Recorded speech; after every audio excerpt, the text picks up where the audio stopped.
Religion, source of religion, religious activities, ये सारे ऐसे सब्जेक्ट्स हैं जिसके बारे में मैं इस वीडियो के शुरुआत में ही बोल दूं कि मुझे थोड़ी सी भी नॉलेज नहीं है।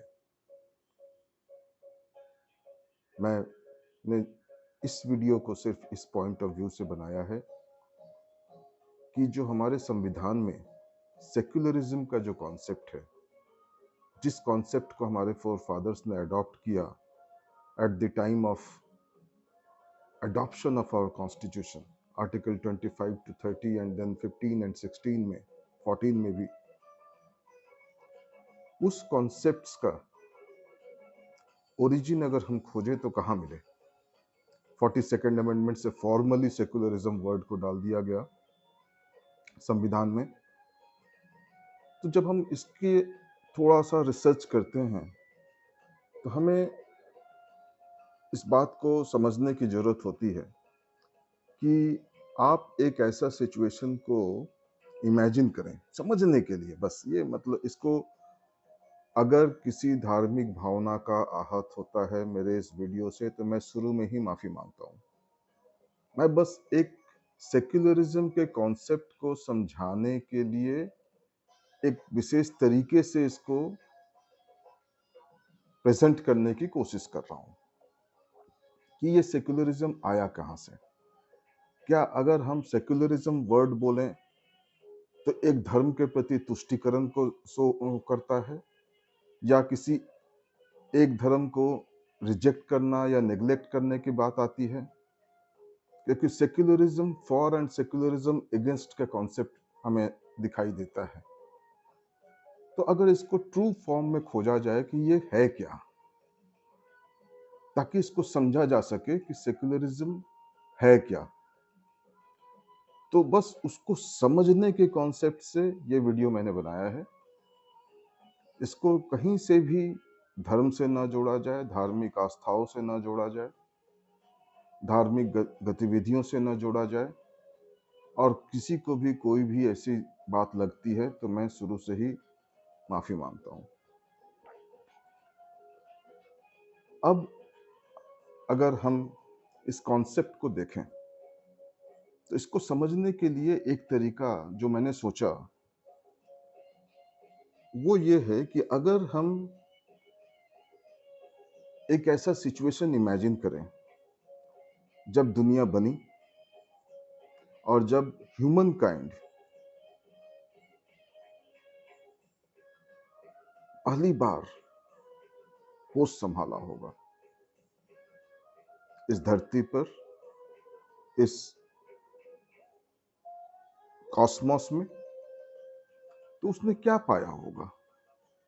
आप एक अपने आप को एक ऐसे सिचुएशन में ले जाएं जहां पर कि आपको लगे कि आप पहला व्यक्ति हैं इस दुनिया में और कोई नहीं है। थोड़ा सा और आगे बढ़ जाएं, आप अपने परिवार की कल्पना करें कि आप हैं, आपका एक छोटा सा परिवार है इस दुनिया में और कोई नहीं है। इस सिचुएशन को इमेजिन करें।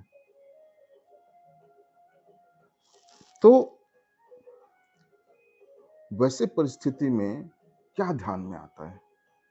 अगर आज आपके पास जितने भी ज्ञान हैं धर्म से रिलेटेड, धार्मिक गतिविधियों से रिलेटेड, रिलीजियस से रिलेटेड, वो सारी चीजें भूल जाएं, क्योंकि आप तो पहले व्यक्ति हैं।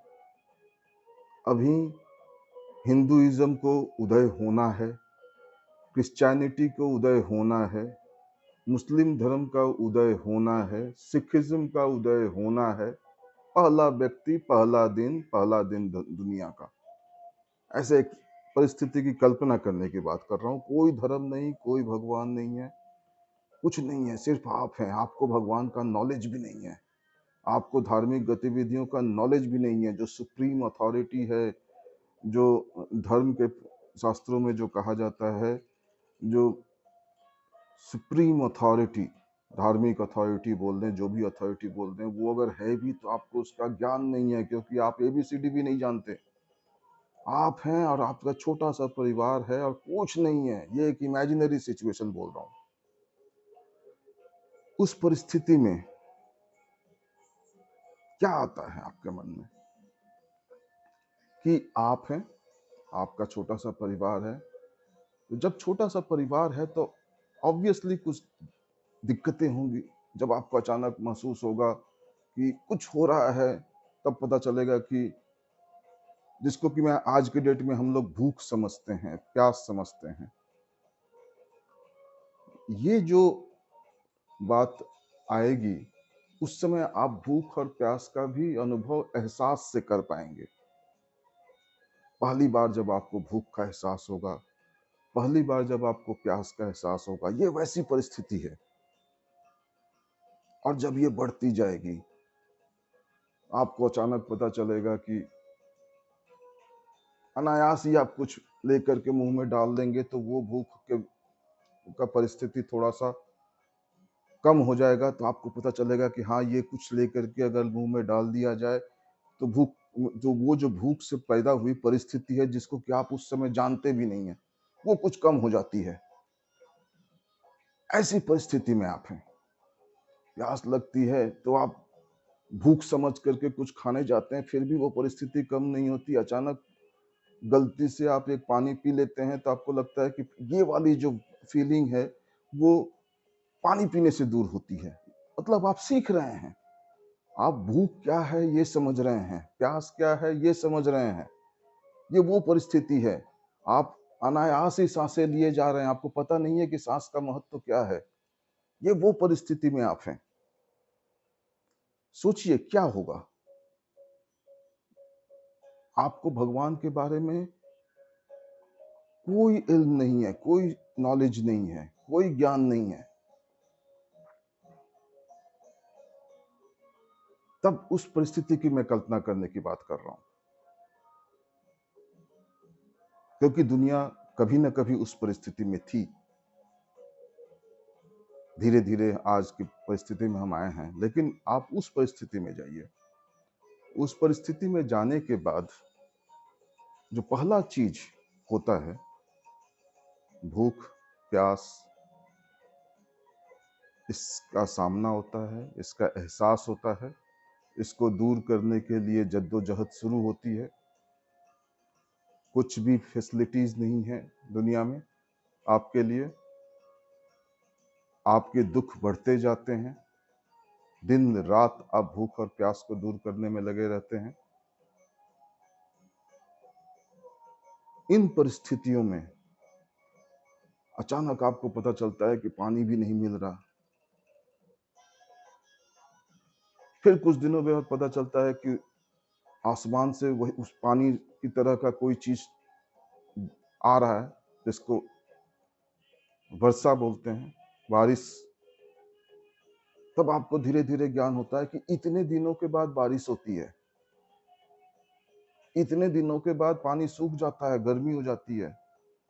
इतने दिनों के बाद पानी जम जाता है, बर्फ पड़ हो जाता है, ठंडा आ जाती है। इन सब चीज़ों का आपको एहसास हो रहा है। इस तरह के एहसासों से हम सीखते हुए आगे बढ़ रहे हैं। तब एक एहसास होता है कि जो कुछ भी हो रहा है वो किसी भी तरीके से हमारे कंट्रोल में नहीं है। तो ऐसी परिस्थिति में हम हैं।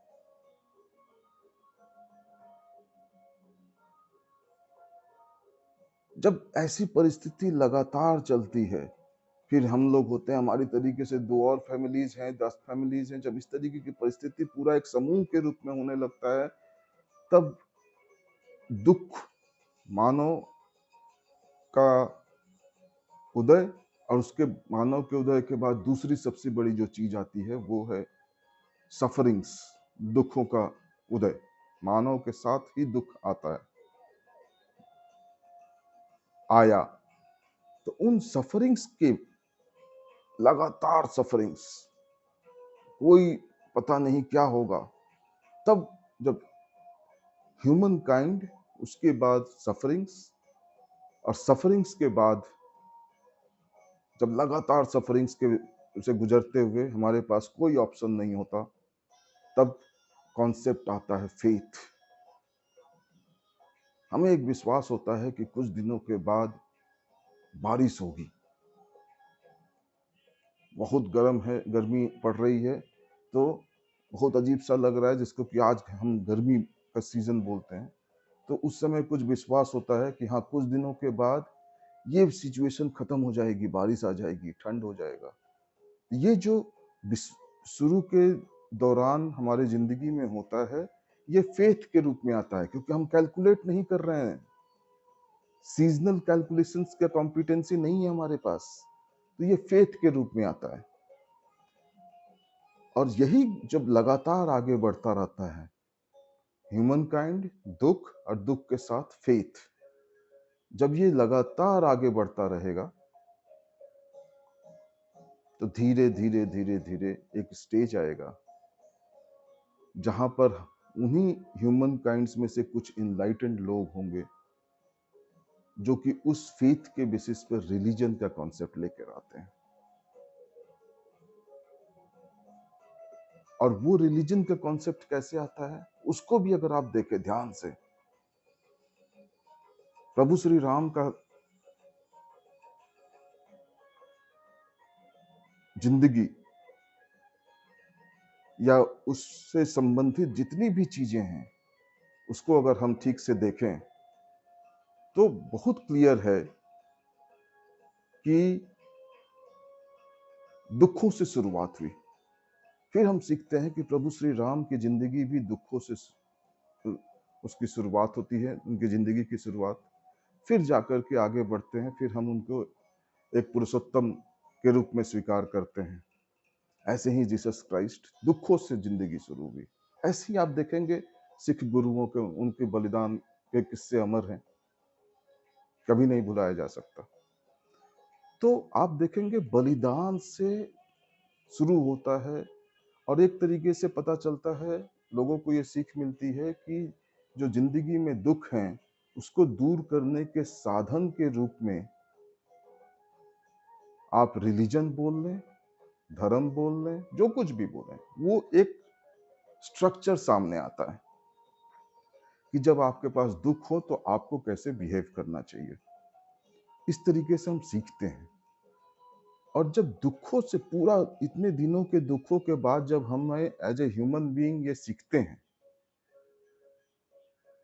तो हमें एक बहुत बड़ा सुकून मिलता है। क्योंकि आप समझिए, कोई स्ट्रक्चर नहीं है, कोई राजा नहीं, कोई प्रधानमंत्री नहीं, कोई राष्ट्रपति नहीं, उस परिस्थिति की कल्पना हो रही है। फिर इन्हीं धर्मों से संबंधित, इन्हीं पुरुषोत्तम और इसी तरीके के जो हमारे दुखों को दूर करने के जो तरीके अलग अलग धर्मों में आए, उससे संबंधित जो इंस्टीट्यूशंस हैं, वो स्ट्रांग होना शुरू होते हैं, क्योंकि उससे जनरल पब्लिक को सपोर्ट मिलता है, एक सुकून मिलता है। और वो जब स्ट्रांग होना शुरू करते हैं, तो बहुत स्ट्रांग हो जाते हैं। एक स्टेज के बाद राजा अपना धर्म से अपने देश चलाता है। वेस्टर्न कंट्रीज में चर्चेस काफी स्ट्रांग हो जाती हैं। तो जब काफी स्ट्रांग हो जाते हैं, कुछ फैसिलिटीज मिल जाती हैं, तो फिर एक बात उठती है कि क्या रिलीजियस इंस्टीट्यूशंस को इतना स्ट्रांग होना चाहिए। अब जब अवेकेंड है, जब फैसिलिटीज आ गई, तब ये बात उठती है। तो जब ये सिचुएशन आया, मैं सेक्युलरिज्म के पॉइंट से बात कर रहा हूं, सेक्युलरिज्म कब से आया। तो जब ये सिचुएशन आया, जबकि धर्म और धर्म से संबंधित जो भी इंस्टीट्यूशंस हैं, जैसे वेस्टर्न कंट्रीज में चर्च है, बेसिकली चर्च वहां से शुरू होता है। मैं बताऊंगा वेस्टर्न और इंडियन सिविलाइजेशंस में क्या अंतर रहा इस पॉइंट पर। तो जब वेस्टर्न कंट्रीज में जब चर्चेस काफी स्ट्रांग हो गई, तब वो कॉन्सेप्ट आया कि नहीं, चर्चेस को लिबरेट, स्टेट को लिबरेट करना चाहिए, किंग को लिबरेट करना चाहिए चर्च से। तो उस थॉट पैटर्न में एक फादर, चर्च के फादर थे 5th सेंचुरी में, ऑगस्टीन। उन्होंने कहा कि जब रिलीजन आया, उससे पहले का जो लाइफ था, वो इम्परफेक्ट लाइफ था, कुछ भी पता नहीं था क्या होगा। उस इम्परफेक्ट लाइफ, उस इम्परफेक्ट एरा को उन्होंने सेक्युलर कहा।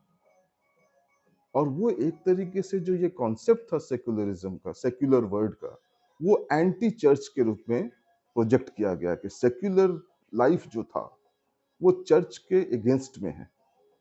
और जो किंग को चर्च से लिबरेट कराना चाहते थे, उनको कहा गया कि आप लाइफ को उस सेक्युलर पीरियड में ले जाना चाहते हैं जब दुनिया दुखों से भरी हुई थी। इस तरीके से इस वर्ड का इजाद होता है प्रिमिटिव टाइम्स में, जब स्ट्रगल शुरू होता है किंग को चर्च से लिबरेट कराने के लिए। तो एक तरीके से आरोप लगाया जाता है जो लिबरेट करना चाहते हैं उन पर, कि आप पूरी दुनिया को ऐसे फेज में ले जाना चाहते हैं जिस फेज में चर्च नहीं था, रिलीजन नहीं था, दुनिया दुखों से भरी थी। उस पीरियड को सेक्युलर कहा गया कि आप सेक्युलर पीरियड में दुनिया को ले जाना चाहते हैं। तो इनिशियल फेज में जब ये कॉन्सेप्ट आया तो उसको कॉन्सेप्ट को चर्च और ने अपने खिलाफ माना कि मेरी अथॉरिटी को कम करने के लिए ये दुनिया उस पीरियड में ले जाना चाहते हैं जहां कहीं कोई धर्म नहीं था। तो इस तरीके से आया कॉन्सेप्ट सेक्युलर्स का। ये एक तरीके से नेगेटिवली आरोप लगाया जाता था उन लोगों पर जो कि चर्च से किंग को आजाद कराना चाहते थे। आगे चल करके फिर सोशल थिंकर्स आए, लिबरेटर्स आए, जो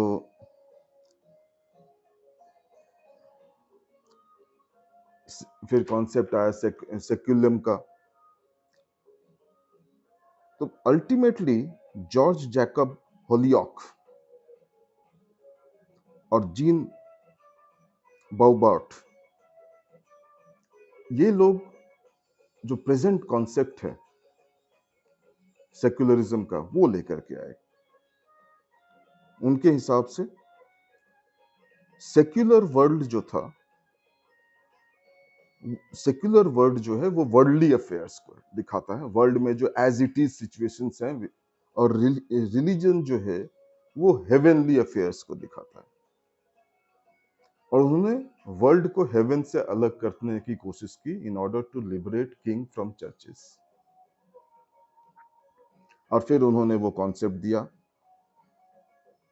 कि स्टेट को रिलीजन से अलग होना चाहिए, इंडिविजुअल्स के पास राइट होना चाहिए, और स्टेट को उन राइट्स को प्रोटेक्ट करना चाहिए। जो मोटा मोटी आज का जो कॉन्सेप्ट है ये उस तरीके से आया चर्च को लिबरेट करने के लिए। अगर इंडियन कॉन्टेक्स्ट में देखेंगे, इंडियन कॉन्टेक्स्ट में अगर आप वेदा में भी जाते हैं तो वेदा में जो कॉन्सेप्ट है रूट, जड़, जो अवेकनिंग का जो कॉन्सेप्ट है, जिसको कि यूनिवर्सल ट्रुथ कहा गया है, जिसको कि सनातन आगे चल करके कुछ लोग सनातन धर्म भी बोलते हैं, उसका एक कॉन्सेप्ट है। और एक जड़ है, उसके जड़ से साख, टहनी, पत्ते निकलते हैं, तो उन सबों को रिलेटिव ट्रुथ कहा गया। और रिलेटिव ट्रुथ में रिलीजन का कॉन्सेप्ट आता है। और रिलीजन भारत में किसी की अथॉरिटी के रूप में नहीं आता, इंडियन सिविलाइजेशन में किसी की अथॉरिटी लेकर के नहीं आता, वो एक धर्मा के कॉन्सेप्ट में आता है। धर्म मतलब ड्यूटी, आपका जो कर्तव्य है। तो वो हमारे हिंदू माइथोलॉजीज में भी कर्तव्य के रूप में हमारा धर्म आता है, जो कि बहुत ही सुंदर है। किसी की अथॉरिटी लेकर नहीं आता, धर्म को लेकर आता है।